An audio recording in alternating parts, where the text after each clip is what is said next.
Howdy peeps, time for another video. It's been a couple of weeks since I've done my last one, and this one, well, I suppose it's going to be a combination of things, a bit of sort of more as to why going your own way, as it were. And I don't necessarily mean purely from the basis of not wanting to entertain romantic relationships and that kind of thing. I'm talking about the other sort of side of it. Now, obviously, for the early part of the channel, the early years of the channel, I've been talking about well, people with personality disorders and how their behaviours affected me in that instance. But obviously, I'm not limited to that. It can be anyone, right? And I found it sort of interesting.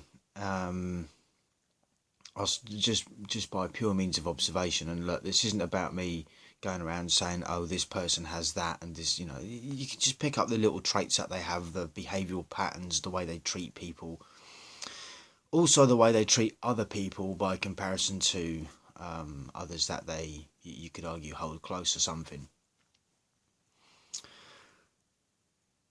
So I've spoken about the whole projection and smear campaigns and the like, and it's not one thing I want to point out, it's not limited to women. I would argue that probably there's probably a higher percentage of women that kind of have these behavioural patterns, not necessarily personality disorders, but definitely patterns of behaviour and how they conduct themselves amongst their friends and so on. And one of the sort of things that I've kind of noticed, and it's my own fault, I swept things under the carpet for far too long, in my opinion, because giving people the benefit of the doubt, it's funny, I sort of notice myself shaking my head when I say giving people the benefit of the doubt, as if to say, no, you shouldn't. But you kind of have to, but know that there's a penalty for doing that. If you've slightly misjudged their character or one aspect of their character, it can come back to bite you in the bum. Anywho, you see, for me, when I see these behavioural patterns in men or guys, I wouldn't necessarily say men, I'll just say guys. I believe there is a difference between the two, but that's just me. I suppose when I say men, I'm talking about the sort of more stoic, more perhaps intellectual or something along them lines. Whereas guys tend to be a bit more like lads, which tend to be a bit more like boys, if you know what I mean. And anyway, one of the sort of things that I've noticed has been the way people, these air quotes guys, conduct themselves in groups and that, and how they do tend to have their own in-group preference and how they behave, and the double standards that they set, which is something that really does wind me up. I don't mind people having standards as long as they're not double standards. It's like, you can't be doing one rule for one and one rule for another and then expect everyone to get along with you hunky-dory, right? With me, that ain't gonna fly. It's as simple as that. And anyone that knows me in the real world know that, I say what I mean and I mean what I say. And if you have a right to disagree with me. I can be persuaded to change my mind on some subjects. So it's not like I'm that rigid that, I'm not going to listen to another perspective or another point of view. However, if I'm basing my personal experiences on certain circumstances and situations, then that is always going to be my go-to. And it's not a case of, oh, let's call people names. It's not about that. It's purely observational behavioural patterns and then how they treat me. So, to digress back to the whole smear campaign, and that this is unfortunately a situation that I've been in a couple of times in my life, and needless to say that people, when confronted by yours truly, all of a sudden it's been, I suppose, a combination of how they sort of go. Sometimes they get all apologetic and they're sorry and this, that, and the other, and right, them sort of apologies you might as well just throw out the window because they only mean them at that moment in time. They're sorry, I suppose, to compare it to a air quotes intimate romantic relationship. When you're in a situation where you catch your other partner out being untrustworthy, unfaithful, or just not being honest with you, and you catch them out, in some instances they're not actually sorry that they did what they did, they're just sorry that they got caught. There's a big difference. And again, the apology is only ever valid for that moment in time when they are that deer in the headlamp, as it were. It kind of is what it is. But when it comes to guys behaving like that, I have less patience. I mean, women, I can kind of understand because, well, I understand women, and it's an interesting set of scenarios. But when guys do it, and you're in that situation of they've run around saying this, that, and the third about one of the individuals in the group or whatever, and they've told everyone else except the person that they should have told in the first place, rather than what I would define as being a little bitch and running around telling everyone else, oh, well, that person, this, that, or the other. Rather than going and, having a word to one side with that individual. And I do believe it is a case of, I suppose, friend alienation, quite similar to parental alienation, but slightly different. And whereas I think that is the whole nature of the game, it's a case of, I would probably argue that in a lot of circumstances, people that don't know these individuals, they haven't known them over a long-term period, they haven't seen the same scenario crop up time and time again, and whereas they will do something to irritate someone, and then when that person flares up and reacts, they point the finger at them and say, oh yeah, well, you're the one with the problem because you're acting like this and it's over and off and yada yada yada. Right? You could argue that is a potential, how can I put it, personality disorder. You could argue for that because it is part of the list of traits of someone with that kind of disorder. And this is that scenario, whereas the individual that is having that little smear campaign run against them, which is exactly what it is. You see it a lot in politics, like whenever the next big vote is coming up, that they're always sort of like bitching about one another. But you see, when they do that, they're relying on a group of people to just take their side. Now, there's two ways.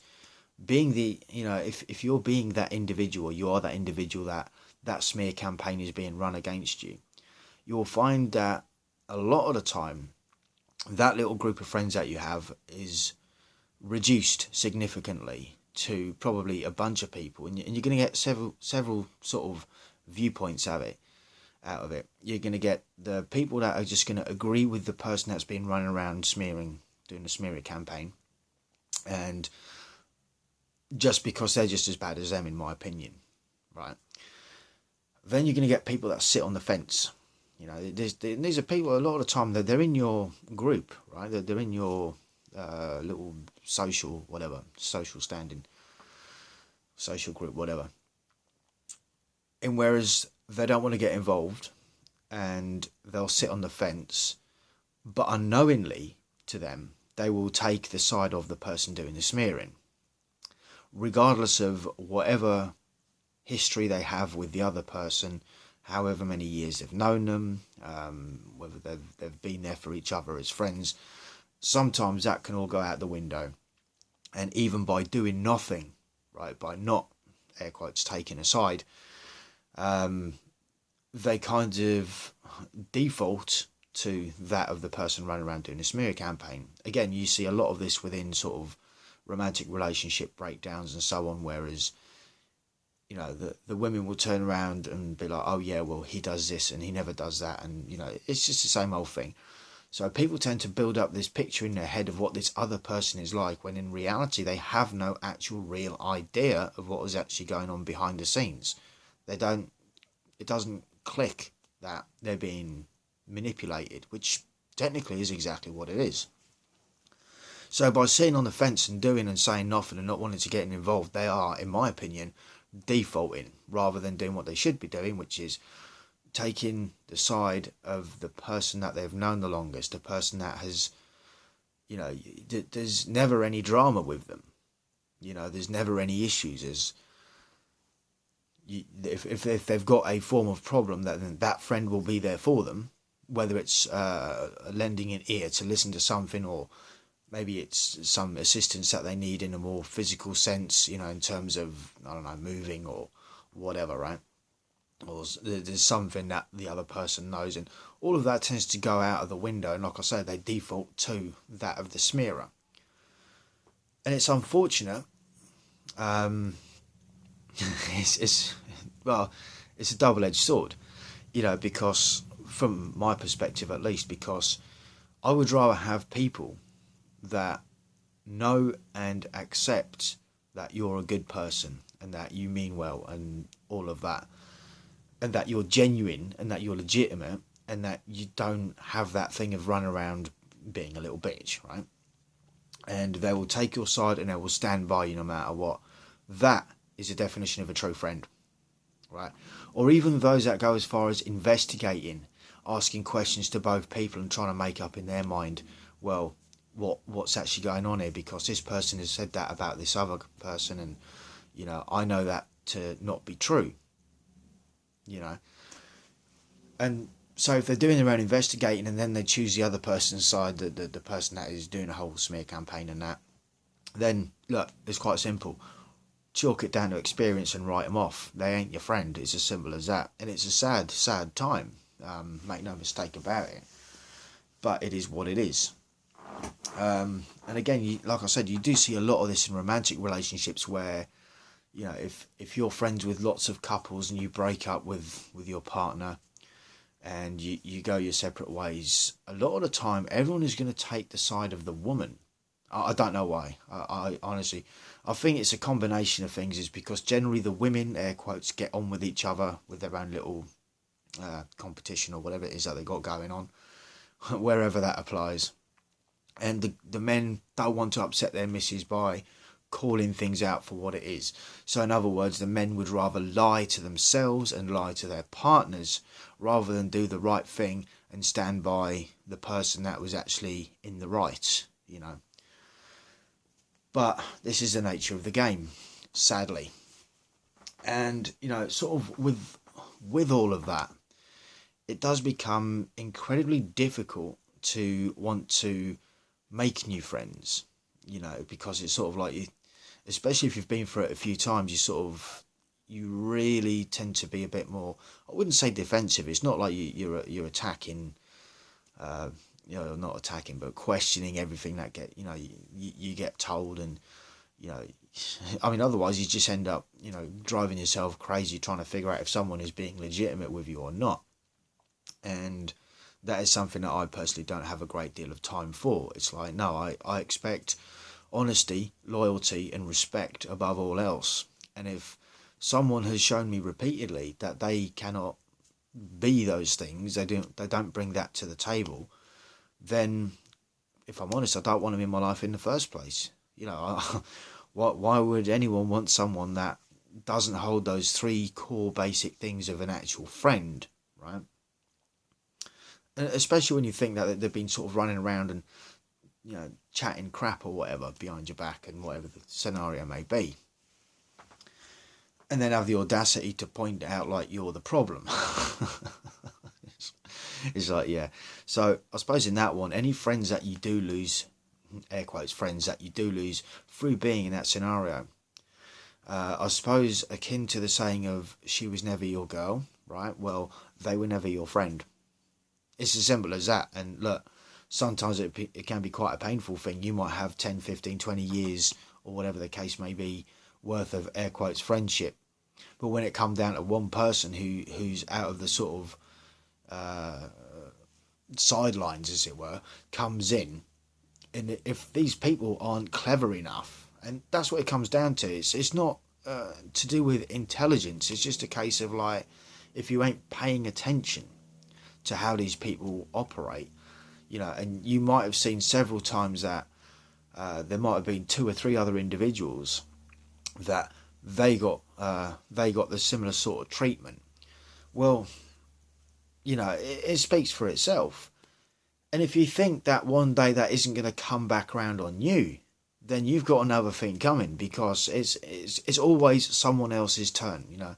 With that type of person that runs around doing that, the whole smear campaign and bitching about people behind their back, and then later on confronting them about it, or whatever the situation may be. Sometimes they don't. Sometimes they just bitch behind people's back until it gets back to the person. Then the person comes in, and it's like, all of a sudden it's like, oh yeah, well, you're the one with the problem. It's like, no, no, the other person is the one with the problem.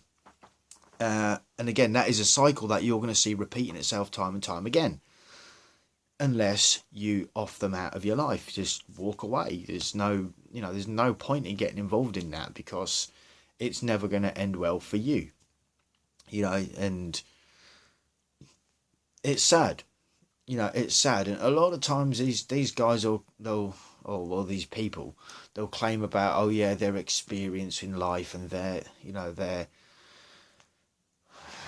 that saying of, oh, their truth. I mean, I hate that saying of, oh yeah, well, I speak my truth. And it's like, oh God, here we go. So, sometimes when I hear that, depending on the person, I'll sit back and I sort of think, and it does depend on gender as well sometimes. Sometimes I sort of think, oh, here we go. So you're going to tell me your version of what you want people to think is going on, when it ain't. That is when people start saying things like, oh yeah, my truth, and off, do one. I ain't interested. If you're trying to convince me of your truth, then already I have reason to believe that there's something that you're not telling everyone, or something that you're deliberately hiding about yourself, and you want everyone else to think this about you. Sad state of affairs, But yeah, I suppose that's just the way the cookie crumbles in this day and age. And it's, like I said, it's a catch-22. It is a double-edged sword. You end up coming away from these situations disappointed, because the person that you thought was, relatively loyal, although a lot of the time, speaking of loyalty, these people won't be actually loyal to the people that they're supposed to be loyal most. In some terms, I will be honest about this and be like, they will actually deliberately cheat on their partner, and then, it's like, oh yeah, well, you weren't doing this, and they'll bring out all the excuses. And look, that's a two-way street. It can be a guy doing it to the female partner, or to the male, whatever, 2021 and everything. Or it could be the other way, more times than not, of the women saying, oh, well, you weren't doing this and you weren't doing that, so I went elsewhere. Yeah. It speaks masses about loyalty and honesty and respect, because once those three, especially from my perspective, if someone tells me that, within a relationship, someone that, they're supposed to have all this, air quotes, love, trust and respect and honesty for, they will go and break the 3 main things. That's to someone that is supposed to be in their life, that they value and really respect, and yet they'll go against all of that and have the audacity to bring up an excuse as to why they did it. To me, it's inexcusable. I've said it before. If they're going to do that to the person that is supposed to mean most to them, how do you think they're going to treat anyone else? I mean, it speaks masses, But, c'est la vie. Anywho, just a 20-minute long video, I suppose, of just stuff that kind of goes on with regards smear campaigns, people being dicks, I suppose. And another perspective on relationships, not necessarily romantic or intimate, but also friendships as well. Things that I think guys really need to train up and hone their skills on, as to seeking out the bullshit that gets thrown out there by some people, in an attempt to what? Make themselves look better in the long run? Well, no, because eventually they can't help themselves. They trip themselves up and they fall flat on their face. And of course, it's everyone else's fault. So, anyhow, if you guys got any thoughts, comments, or opinions, feel free to jot them down. As always, much appreciated. Till the next one, stay cool, stay free. I hope you're enjoying the weekend, and peace out.